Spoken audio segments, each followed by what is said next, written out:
Coming up on this episode, Steph's heroics at the Olympics and what it could mean for his Warriors' future. The NBA Cup schedule has been released, headlined by Klay's confirmed return to Chase Center, and a little bit more trade discussion, including a couple of proposals from you guys in the YouTube comments.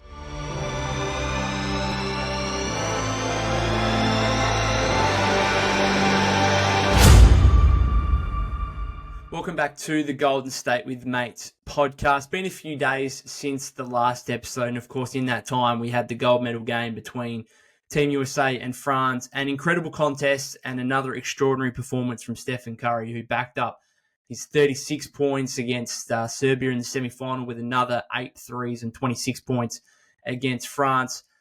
The final few minutes, just a testament and another legacy-defining moment for Steph Curry.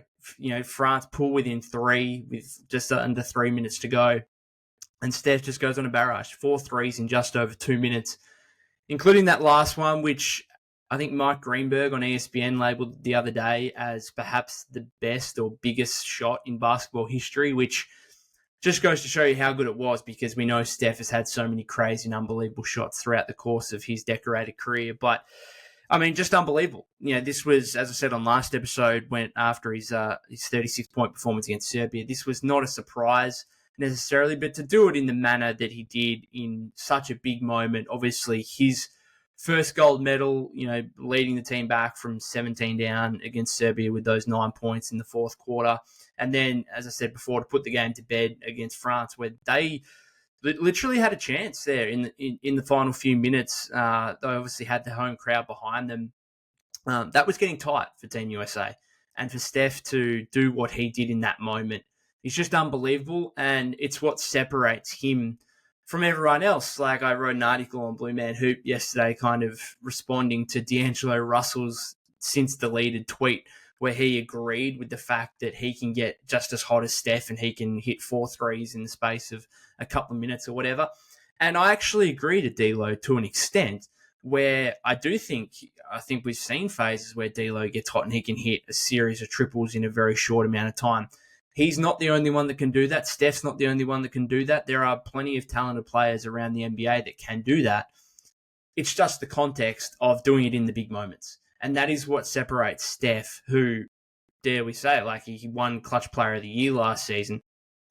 That's what separates him, being able to do it on the Olympic stage, in the NBA Finals, in the playoffs, all throughout last season where he won Clutch Player of the Year. That's what makes him different to everyone else. No one remembers D'Angelo Russell going for 4 threes in the second quarter of a game in Charlotte in December. All right. So I'm not disagreeing with D'Lo, but I'm saying you still can't compare yourself to Steph when Steph does it in the big moments. Like, tell me a huge playoff performance from D'Angelo Russell where he's had 4 or 5 threes in a quarter, whatever it is, 4 or 5 threes in the space of 3 or 4 minutes. Tell me. I don't think it exists. Right. And this is the difference why D'Angelo Russell shouldn't be comparing himself to Steph Curry. No one should be. Because this is what makes him a unique one of one. And as I also said on last episode, it brings a joy and excitement among fans that is hard to replicate from any other player in the league. There are so many great superstar players like KD, LeBron, all these guys. But one of the reasons I go for the Warriors is because Steph, and this would be the case for many people, is because Steph is so exciting to watch and brings a joy when he's firing on all cylinders like that, brings a joy that is basically impossible to replicate across the entire league. It's a unique one of one, and we are so fortunate to be able to sit through this and experience this, not just while he's in a Warriors uniform, but of course on the Olympic stage. And I'm actually glad that a lot of people in the US were able to cheer on Steph Curry, and plenty of people commenting and posting on Twitter saying, oh, so this is what Warrior fans get to experience. This is what it feels like to actually support Steph Curry and to be able to witness and experience these kind of runs as a fan rather than being on the other side of it. So truly special and not necessarily surprising, given as Warrior fans, we know what Steph Curry has been able to deliver over the past dozen to 15 years now. What he's entering year 16 next season. So an unbelievable performance from him. It has shone another light on how this impacts his future with the Warriors. Now, I think most of us believe, particularly fans, we believe that, okay, he went out there in that semi-final and final and showed that among a star-studded group of players, and not just on the Team USA side either, you're talking about in the semi-final against Nikola Jokic, the final against Wemby, he showed that he can still be the best player on the floor in that scenario. And again, I spoke about last episode, that game against Serbia might have featured 4 guys that could be top 20 all time in basketball history. Like, that is an unbelievable game. And Steph showed 36 points, 9-3, showed he can be the best player on the floor. And so I think it's reaffirmed the belief that, hey, if given the opportunity, Steph could still be the best player in a championship team if he gets that opportunity to get back to that stage. And that's the concern now, is that what we just saw in the Olympic final and the semi-final, when are we going to get another opportunity to see Steph at such a big stage? Because right now the Warriors roster doesn't look like one that's necessarily going to make a deep playoff run, get back to the Western Conference Finals, the NBA Finals, whatever. When is he next going to get that opportunity? And I think most of us believe that, okay, this should put pressure on Golden State to make the moves that they've failed to deliver upon this offseason, where they obviously went after Paul George, Larry Markin, and missed on both. And this should place further pressure on them to get a co-star for Steph, to put the roster in a position where, hey, they can battle for a deep playoff run and potentially getting back to the NBA Finals and giving Steph that opportunity. And so I think that's probably the consensus belief among most.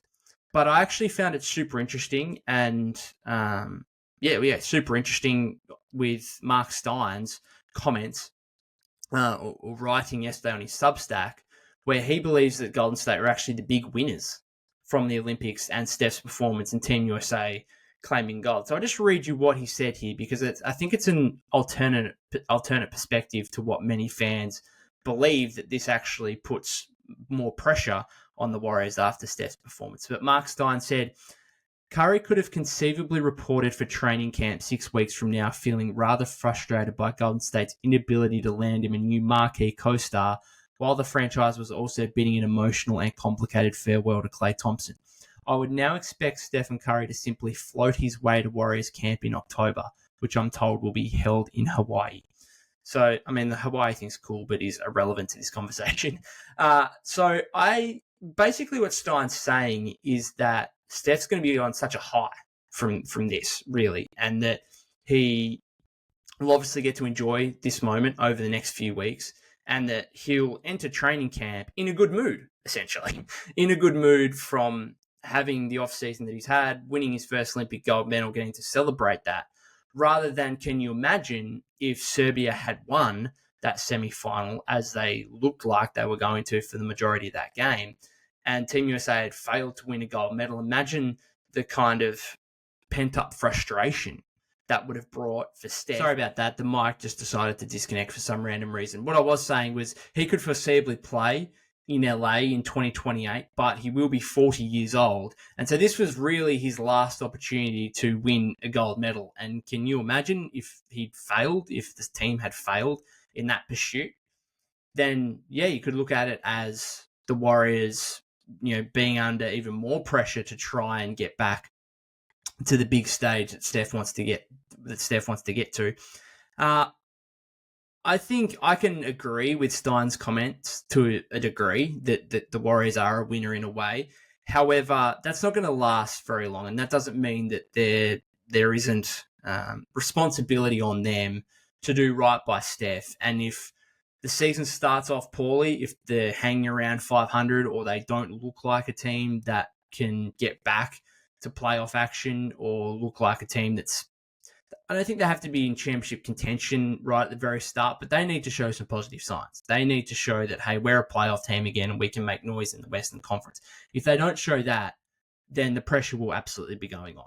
So they might get a bit of a honeymoon period in training camp, where I think everyone goes into training camp, everyone around the league would go in thinking, yep, we can do this and we can do that, and there's real optimism about what the team could do entering the season.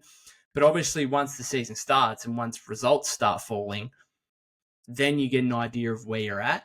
And if the Warriors aren't where Steph Curry wants to be, then the pressure will go on, because I think at the end of the day, this Olympic experience would have only further driven the taste for Steph to get back to this kind of feeling where he has this, exhilarating joy and triumph with his Olympic experience. He's going to want that again. And the only way he can do that from a basketball standpoint is to get back to deep playoff action. As I said, Western Conference Finals, NBA Finals. And if the Warriors don't look like delivering on that, then we've got issues, right? Then we've got issues. And so Steph has got another taste of this triumph, which he's had 4 times already in terms of NBA championships. I think that's only going to be driven further now going forward.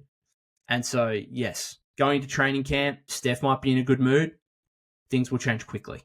Things will change very quickly if the Warriors can't get off to a good start next season. And that's what makes it imperative, really, because we are starting to get more discussion this offseason on Steph's future, even though he's still contracted for another 2 seasons. And that's what I kind of wanted to dive into, because it is amazing, absolutely amazing how much discussion and conversation, rumors flying around about guys on Team USA potentially teaming up in the future.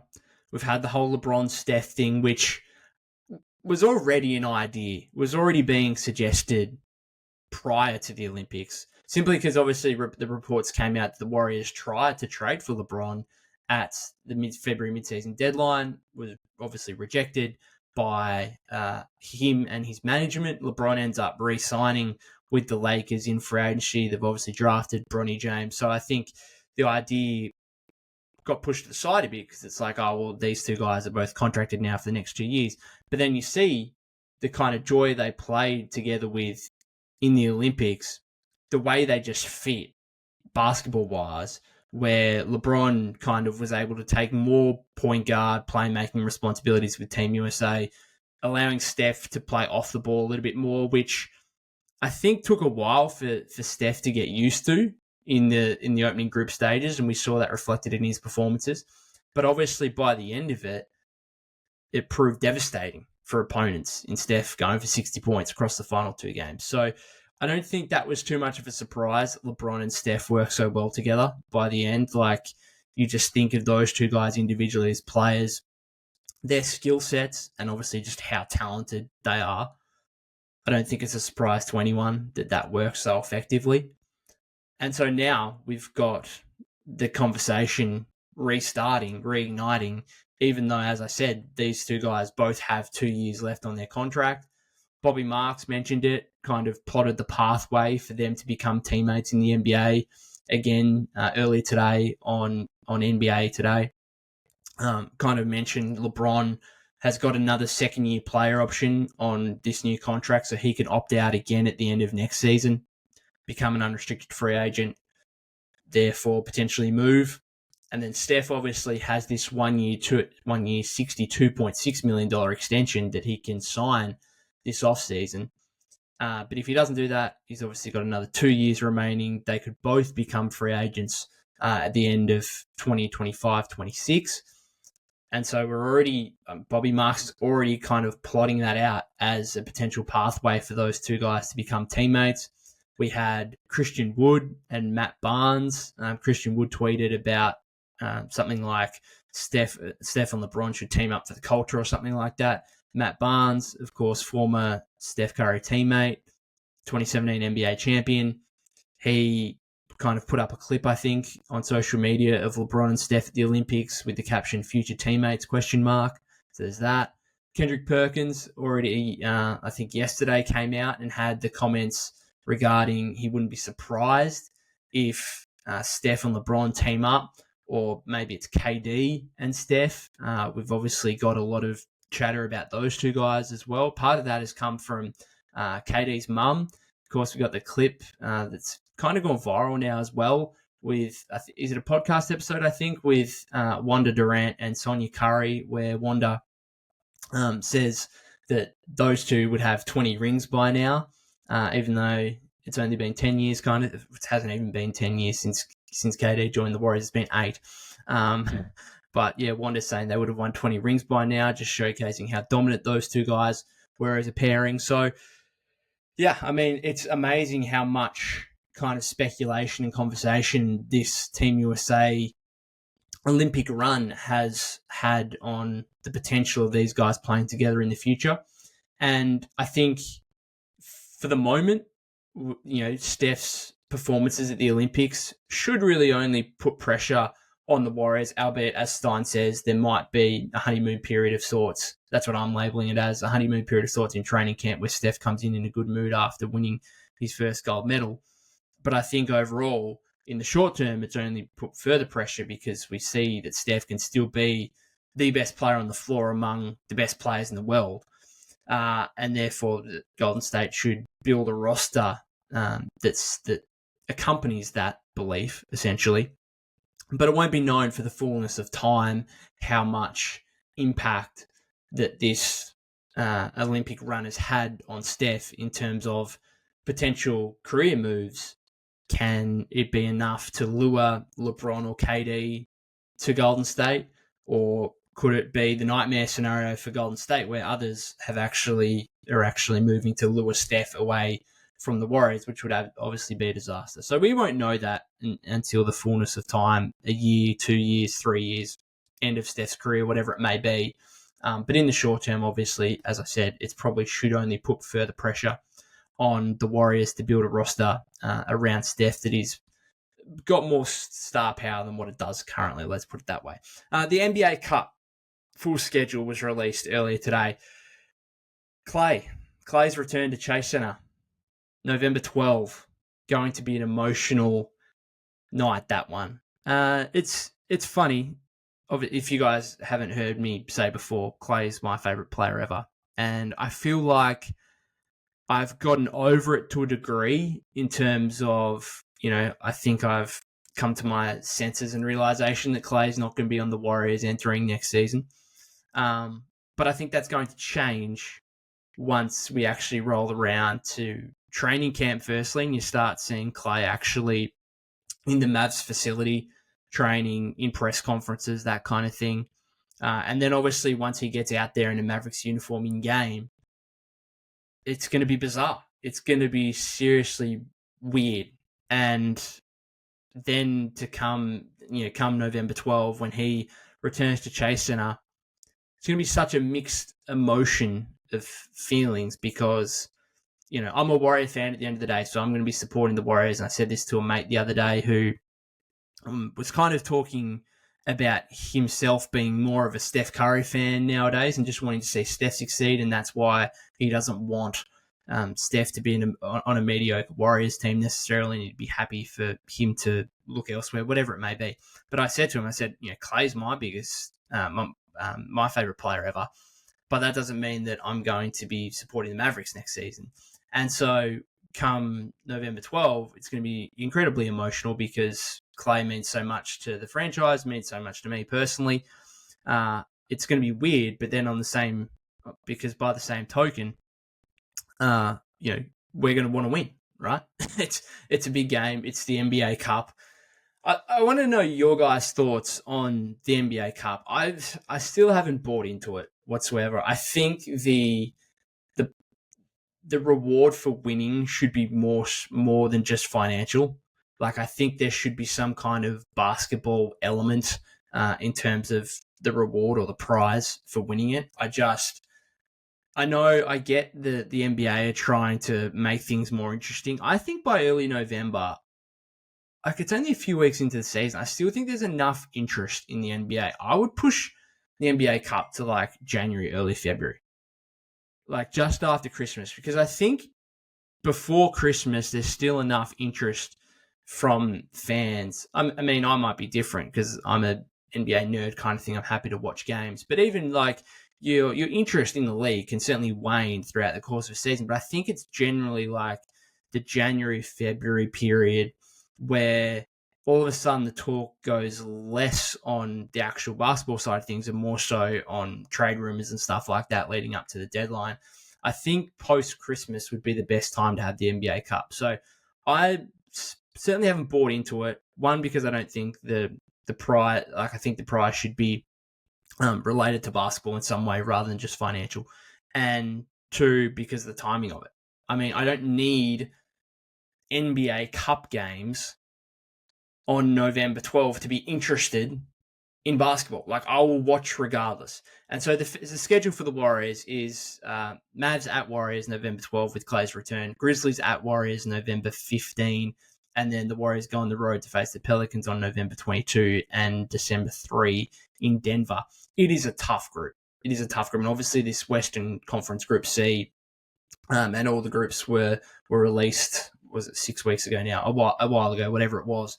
And initially you say, wow, how are the Warriors ever going to get out of this? Like, Mavs, obviously NBA finalists, Nuggets, 2023 champions, Pelicans, playoff team last season, and Grizzlies had a horror injury run and project to not just make the playoffs next season, I don't think, in terms of the Grizzlies, but actually get to a top 6 seed and get out of the play-in tournament.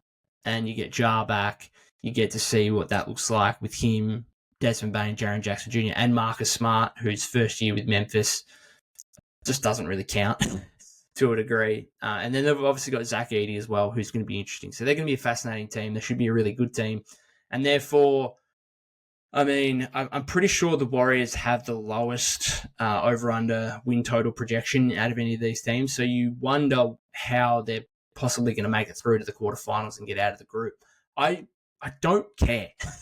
Like, when these games take place, I'm more worried about how this affects their regular season trying to make the playoffs. So, of course, I want them to win, but I want them to win for their regular season standing more so than just trying to make the quarterfinals of the NBA Cup. So let me know what you guys think of it. If you're bought into it, what you think the prize should be, whether it should be more than just financial. The timing of it as well, I think, is super interesting. Other schedule stuff that's come out, I think the full schedule will be released on Thursday, so I'll do an episode on that as well. But a couple other things. No opening night for the Warriors. So this is only the second time in the last 10 years. Might even be 11 years, 10 years. Since their 2015 championship, only the second time in the last 10 years where they haven't been involved on the opening night schedule, which is quite incredible and just goes down to obviously the success of the team and Steph and his ability to be entertainment essentially and be must-watch viewing and a must for the NBA to put on the opening night schedule. Of course, they've had so many ring nights involved in that as well, which Boston will obviously get the opportunity to do against the Knicks this upcoming season. And then the other game in the West is the Timberwolves at the Lakers, which is a bit of a weird one to me. Now, maybe they just wanted a game in Los Angeles kind of thing, big city, opening night. Maybe that's the case. But I would have thought a team like Dallas, Oklahoma City, Minnesota obviously on there, Denver, those three teams, Oklahoma City, Denver, and Dallas. They're probably the three teams that you'd think are pretty stiff to miss out on an opening night. Particularly if you went Timberwolves, Mavericks, for an example, Western Conference Finals rematch. I don't particularly like the fact that the Lakers are on the opening night, but it's Los Angeles, it's LeBron. I understand it, and I'm not surprised that the Warriors aren't on there. But again, just the second time in the last 10 years, the first time in the last 5 years. The last time they weren't on the opening night schedule was 2019-20 against the Clippers. That was obviously a disastrous season. They lost their first game by 19, and then, as we know, everything went downhill from there. So, we'll wait and see what the Warriors opening game looks like. And as I said, I'll have more on the schedule. Also, the other thing was Christmas Day. The Warriors are involved in Christmas Day. They'll be hosting the Lakers. But I'll have more on the schedule once it's fully released later in the week. A couple of things to finish off here quickly, just talking about some more trade discussion. It's that time of the off-season where stuff will still continue to be proposed. I'll propose my own things, and then I'll talk about what other people are saying as well. One interesting one recently was, that I think came out yesterday, was Greg Swartz of Bleacher Report, who did a trio of kind of 3-team trade proposals, blockbuster 3-team trade proposals, one of which included the Warriors, the Bucks, and the Portland Trail Blazers, where the Warriors get Chris Middleton, give up Andrew Wiggins and Moses Moody to the Trail Blazers, and Jeremy Grant goes to the Bucks. This is an interesting one for mine because it's both, it's somewhat realistic in terms of all 3 teams agreeing to this. Now, I think Portland would have a hard time agreeing to it without any draft compensation, which is not what Swartz is included in this proposal. So I'd be surprised if Portland said yes to giving up Grant for Wiggins and Moody, unless they're really, really high on Moody and his kind of unrealized potential with the lack of playing opportunities had with Golden State. Maybe that's the case. I just don't quite see them being that high on Moody that they're willing to flip Grant for Wiggins. Obviously, they're going into a rebuilding mode, or they're still in a rebuilding mode, I should say. They have been for a couple of years already. They're going to want more. They're going to want draft compensation. I don't think they'd be willing to take on Wiggins' contract, which is shorter than Grant's. Wiggins has got 3 years left. Grant's got 4 years left. I think Grant's still certainly a better contract based on recent form, albeit they could talk themselves into giving Wiggins more opportunity in Portland and potentially getting back somewhere near his best form. I don't think that would necessarily be the case. I think his best chance of getting back to form is with the Warriors, where he's played his best throughout the course of his 10-year career so far. So I just don't see Portland doing that. I don't see them doing that without some kind of draft compensation. From a Milwaukee standpoint, I think it makes some sense where in Grant you get more of he's not a 3-and-D player as such, but more athleticism, more defensive stoutness to pair with Giannis and Dame. I think Middleton, to a degree, becomes a little bit surplus to requirements when you've got Giannis and Dame as your 2 superstars, your 2 main offensive guys who are going to have the ball in their hands a lot. Like, Middleton worked really well when he was a secondary guy for Giannis. And obviously he's had a number of injury issues over the last couple of years, which has included 2 arthroscopic surgeries on both ankles this offseason. So there are genuine injury concerns around Chris Middleton, and his performances in the regular season over the last couple of years have kind of declined pretty significantly, where he's averaged 15.1 points across the last two regular seasons. Again, very interrupted by injury. And then he did have a really good 6-game first-round series against the Pacers earlier this year, where he put up nearly 25 points a game, nearly 10 rebounds, nearly 5 assists. So maybe that shows a little bit more of what he can do when he is one of the main scoring guys, because obviously Giannis was out of that series, which is exactly why, if you are the Warriors, you would have interest in Chris Middleton, because it's like, okay, this guy's not quite being utilized too effectively as the third guy in Milwaukee. Can we bring him in as a second guy in Golden State, where he can be the secondary shot creator alongside Steph, which is obviously what the Warriors desperately need. Now, you'd have to be very confident on his body going forward. He's got 3 years left on his contract as well, at over $90 million combined. So you'd have to be you'd have to do your due diligence on him and his health assessment, and being confident that you can get 60, 65 plus games out of him, and then hopefully playoff runs as well. But I can see it from a Warriors standpoint with the secondary shot creation that they need next to Steph. Very, very talented offensive player. And again, from a Milwaukee standpoint, I could understand why they would want more of a defensive presence in Grant than what Middleton can obviously offer at this point of his career with the injury issues that he's had. So I can understand it from Milwaukee and Golden State's perspective.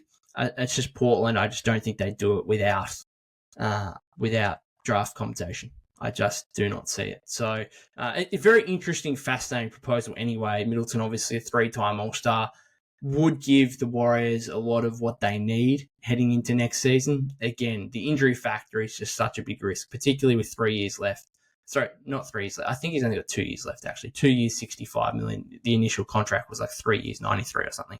So significant risk. Maybe I think Swartz outlined in it that the Warriors would just be happy to get off Wiggins' contract as well. Like that would be another factor in it. Perhaps that's the case as well, and the flexibility that would provide them with Middleton only having 2 years left. Wiggins has got 2 plus a player option, which if his form doesn't take some significant leaps in the next couple of seasons, you'd imagine he would probably opt into that 3rd-year player option, but that's obviously a long time down the track. I just wanted to mention a couple of proposals from you guys in the YouTube comments, just in terms of players that the Warriors could potentially look at. Nicholas Furtado mentioned Jeremy Grant. Obviously, I just spoke about him. I actually did look at this 3-team trade and think, well, could the Warriors just make a 2-team trade with one of the other two, where it could be Wiggins and Moody going to Milwaukee for Middleton, or Wiggins and Moody going to Portland for Grant? Maybe. I just don't see, obviously if you look for Jeremy Grant, you have to give up Wiggins and stuff. And I think I'd just rather take the risk on Wiggins. I think I'd rather, Wiggins has shown himself, I think, at his best, which is obviously one season in 21-22, he's shown himself to be a better, more valuable player than Jeremy Grant. And I just rather take the risk on him hopefully getting somewhere near that level again, rather than having to give him up and picks for Grant. So I don't mind Jeremy Grant, makes some sense, but I think it would be a bit too much of a sideways move for me to really consider it when you have to give up Wiggins. There's no real other way at the moment, salary-wise, to make that work. Maybe mid-season, after, if he's still available, after December 15, where all of a sudden you could aggregate DeAnthony Melton, Kyle Anderson, Buddy Hield, GP. Even at that point, it'd have to be like a 4 or 5 for 1, and you're just depleting all your depth at that point. I just don't think that would work. So it's hard to see a Grant move unless the Warriors have no confidence in Wiggins being able to get back anywhere near his best.